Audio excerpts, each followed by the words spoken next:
lancer de couteau. C'est jusqu'à dimanche soir, donc à Tanneron, dans le département du Var. Et c'est une discipline sportive récente. Il y a 74 participants qui sont venus de toute la France.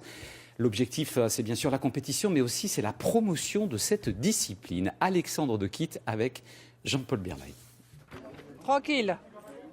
Tranquille, tu respires. Sous les yeux de son épouse, Jean-Yves ne manque pas la cible.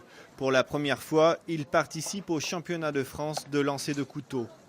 Et ça fait que 3 ans qu'on lance et puis ça nous amuse bien. Et on lance tous les deux, donc c'est super, quoi. Encore confidentiel avec seulement 500 licenciés en France, cette pratique est devenue un sport il y a une dizaine d'années, à l'initiative de quelques nostalgiques des années western. Les gens de ma génération, quand on était gosse, on avait tous des couteaux à la poche. À la campagne surtout, on lançait des couteaux. Voilà. Le lancer, c'est un peu ce qu'on a vu quand on était jeune avec les Indiens, les cow-boys, tous les films qu'on a vus dans notre génération. Donc le lancer fait un peu partie de ça, quoi. Pendant 2 jours, 74 concurrents s'affrontent avec une difficulté qui augmente au fur et à mesure de l'épreuve.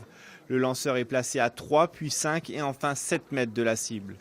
1, 5. Combien 2, 1, 5. 2, 1, 5. Face à la cible, on est seul, il faut se faire confiance, il faut apprendre à se relâcher. Il n'y a pas que le geste, il n'y a pas que le couteau.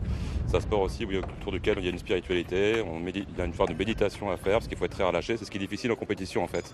Un sport qui a tout de même encore du mal à être pris au sérieux, victime de son image.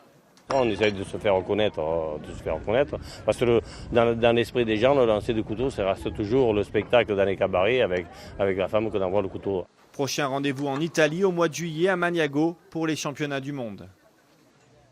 Et c'est la fin de cette édition régionale. Exceptionnellement, ce soir, il n'y aura pas d'édition locale à Nice. Demain, à partir de 11h30, vous avez rendez-vous, comme d'habitude, comme tous les samedis, avec La Voix est libre, qui sera consacrée au tourisme en région PACA. Et comme d'habitude aussi, excellente soirée et merci de nous avoir suivis.